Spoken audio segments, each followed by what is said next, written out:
Fridtjof Chouan, Résumé de métaphysique intégrale.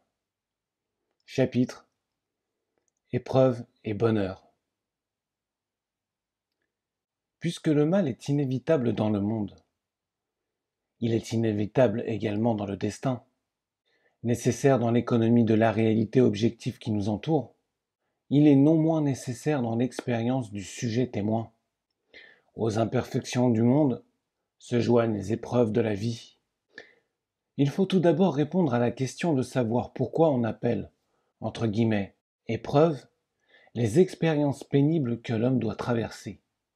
Nous répondrons que ces expériences sont des épreuves en fonction de notre foi, ce qui indique que nous avons à l'égard des expériences troublantes ou douloureuses des devoirs qui résultent de notre vocation, c'est-à-dire que nous devons prouver notre foi à l'égard de Dieu et à l'égard de nous-mêmes. À l'égard de Dieu par notre intelligence, notre sens de l'absolu et par conséquent notre sens des relativités et des proportions. À l'égard de nous-mêmes, par notre caractère, notre résignation au destin, notre gratitude. Il y a en effet deux façons de vaincre les traces que le mal ou, plus précisément, la souffrance laisse dans l'âme. Et c'est, premièrement, notre conscience du souverain bien, laquelle coïncide avec notre expérience, dans la mesure où cette conscience nous pénètre. Deuxièmement, c'est notre acceptation de ce qu'on appelle, en langage religieux, la, entre guillemets, volonté de Dieu. Et c'est assurément une grande victoire sur soi-même que d'accepter un destin parce que c'est la volonté de Dieu et pour aucune autre raison. La vie est une chaîne d'instants et nous pouvons et devons à chaque instant dire, entre guillemets, oui à la volonté divine, c'est-à-dire à ce que Dieu veut pour nous en cet instant même. Sans doute, cela ne nous délivre pas des maux auxquels nous devons faire face dans le monde extérieur, mais cela nous délivre de nos réactions passionnelles à ces maux, sans que nous le sachions ou veuillons. Ces réactions faites d'amertume, voire de désespoir, sont des révoltes contre les décrets divins, et c'est pour cela que, bien souvent, Dieu est lent à nous sauver de nos tribulations. L'erreur est ici, d'une part, de vouloir que le monde soit autre qu'il n'est, et d'autre part, que ce qui nous arrive ne soit pas notre destin. La règle d'or, c'est premièrement, se résigner à la volonté de Dieu telle qu'elle se manifeste dans l'inévitable. Mais nous sommes de toute évidence libres, et même obligés, suivant les cas, de supprimer le mal évitable si cela est juste.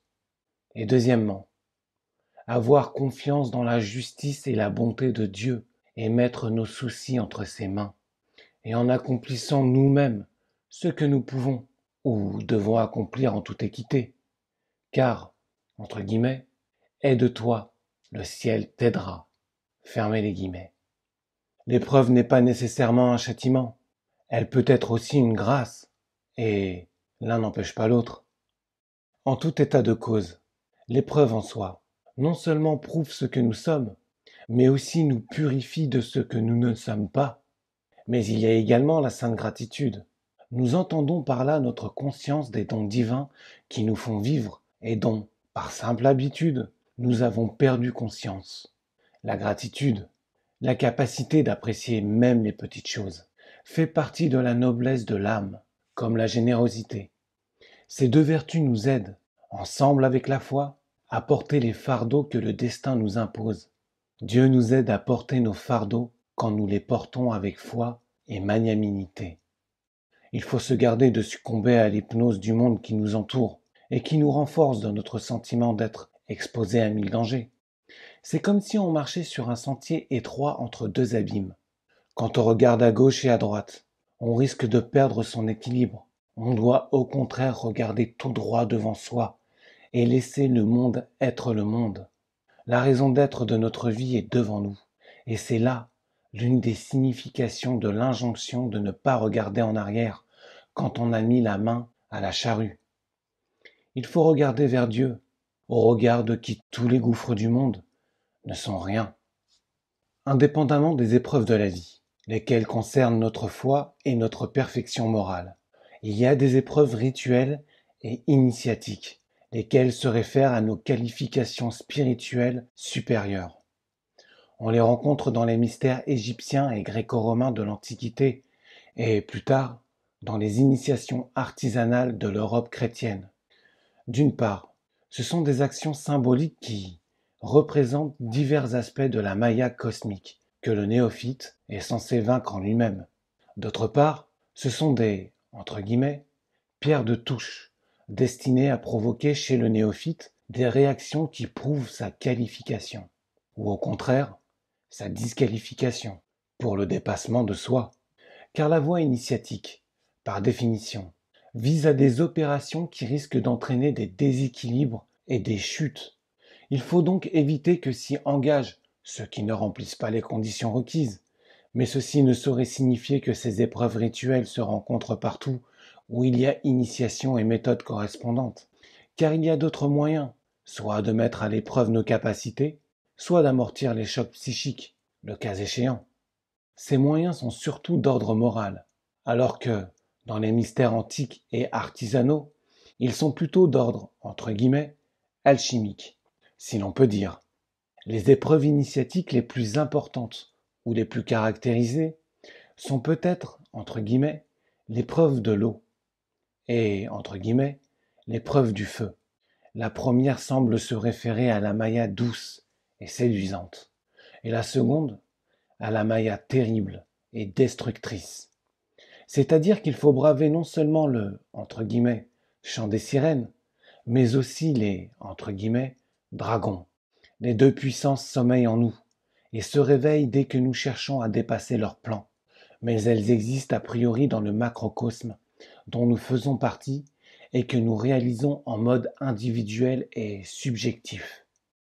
Dans le combat spirituel, les deux mayas, l'extérieur et l'intérieur, se combinent pour faire obstacle. Mais il y a aussi la Maya céleste, le plus souvent représentée par une déesse. Dans le christianisme, par la Sainte Vierge, laquelle vient au secours du combattant, à condition qu'il ait pris les mesures, ou qu'il remplisse les conditions qui permettent à la céleste Maya d'intervenir. Une des premières conditions du bonheur est le renoncement aux besoins superficiels et habituels de se sentir heureux. Mais ce renoncement ne saurait surgir du vide. Il doit avoir un sens, et ce sens ne peut venir que d'en haut, de ce qui constitue notre raison d'être. En fait, pour trop d'hommes, le critère de valeur de la vie est un sentiment passif de bonheur, lequel est déterminé a priori par le monde extérieur. Quand ce sentiment ne se produit pas, ou quand il s'estompe, ce qui peut avoir des causes tant subjectives qu'objectives, ils s'alarment, et ils sont comme possédés par la question, ouvrez les guillemets, pourquoi ne suis-je pas heureux comme auparavant? Fermez les guillemets, et par l'attente de quelque chose qui puisse leur rendre leur sentiment de l'être. Ce qui, inutile d'insister, est une attitude parfaitement mondaine, donc incompatible avec la moindre des perspectives spirituelles. S'enfermer dans un bonheur terrestre, c'est créer une barrière entre l'homme et le ciel, et c'est oublier que sur terre l'homme est exilé. Le fait même de la mort le prouve. La première réponse à l'attente profane du sentiment de bonheur, ou à la mauvaise habitude de s'emprisonner dans cette attente, comme s'il n'y avait pas au-dessus de nous un ciel illimité et serein. La première réponse donc est le souvenir du souverain bien, ou en d'autres termes, la conscience de sa réalité et de sa félicité. C'est cette conscience qui permet de percevoir la relativité et la petitesse de notre, entre guillemets, complexe de bonheur, et de constater qu'il y a, dans l'attente dont il s'agit, deux vices fondamentaux, à savoir la concupiscence et l'idolâtrie. Deux choses donc qui nous éloignent de Dieu, et par conséquent de la félicité en soi, source de tout bonheur. Mais il y a autre chose. Au renoncement dont nous avons parlé plus haut, doit se joindre ce qu'on peut appeler, le plus simplement, la, entre guillemets, vie de prière. Il faut arriver à trouver du bonheur dans l'acte spirituel, le don de soi, plutôt que dans la jalousie passive et narcissienne d'un bien-être que le monde est censé nous offrir. Ouvrez les guillemets. Il y a plus de bonheur à donner qu'à recevoir. Fermez les guillemets, a dit le Christ. Toutefois, la mise en valeur de l'attitude négative de note de bas de page. Actes des apôtres 20, 35. De même, Artaxerxès, selon Plutarque, ouvrez les guillemets. Donner est plus royal que recevoir. Fermez les guillemets. Retour au texte. Renoncement par l'attitude positive d'affirmation ou de don ne saurait constituer à elle seule l'alchimie du contentement spirituel. Nous avons également besoin d'un état d'âme qui corresponde plus directement au bonheur proprement dit. Et c'est en premier lieu, et de toute évidence, l'amour de Dieu, le sens du sacré, et, partant, le recueillement devant la divinité, ou devant telle expression sacramentelle de sa présence. C'est là la béatitude contemplative dans le sanctuaire, et celui-ci est avant tout dans notre cœur, car, ouvrez les guillemets, le royaume de Dieu est en dedans de vous.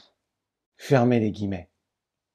Un autre pôle du bonheur spirituel complémentaire du précédent est l'espérance. Notre certitude conditionnelle du salut, laquelle est en fonction de notre certitude de Dieu et de la sincérité de cette certitude. Car être réellement certain de l'absolu, c'est tirer les conséquences opératives de cette conviction. Car l'absolu engage tout ce que nous sommes. La foi exige les œuvres.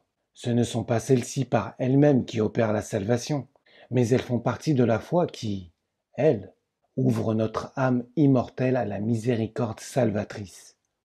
Les œuvres, ou l'œuvre tout court, c'est avant tout le dialogue avec le ciel, l'aura morale de cette alchimie et la beauté de l'âme, donc aussi l'activité extérieure qui la manifeste. Le bonheur, c'est la religion et le caractère, la foi et la vertu. C'est un fait que l'homme ne peut pas trouver le bonheur dans ses propres limites. Sa nature même le condamne à se dépasser, et en se dépassant, à se libérer. Ouvrez les guillemets. J'aime parce que j'aime. Fermez les guillemets, a dit saint Bernard. Note de bas de page. Expression qui relève lointainement de la, entre guillemets, logique du buisson ardent. Ouvrez les guillemets. Je suis celui qui suis. Fermez les guillemets. Retour au texte. Cette parole indique le motif le plus élevé de notre bonheur, à savoir, nous le répétons, notre conscience du souverain bien et notre rattachement indéflectible à celui qui nous a donné l'intelligence et l'immortalité. Mais il y a plus encore dans la parole que nous venons de citer. Elle signifie en profondeur « J'aime parce que je suis l'amour ». C'est dire qu'elle se réfère au mystère de l'immanence et de l'union. Nous dirons même de, entre guillemets, l'identité. À ce point de vue, notre bonheur dérive de ce que nous sommes, et nous sommes heureux dans la mesure où nous sommes réellement et pleinement nous-mêmes, au-delà des écorces que, dans notre ignorance et notre égoïsme, nous prenons pour notre véritable être. Se connaître soi-même, c'est se souvenir de ce qui est.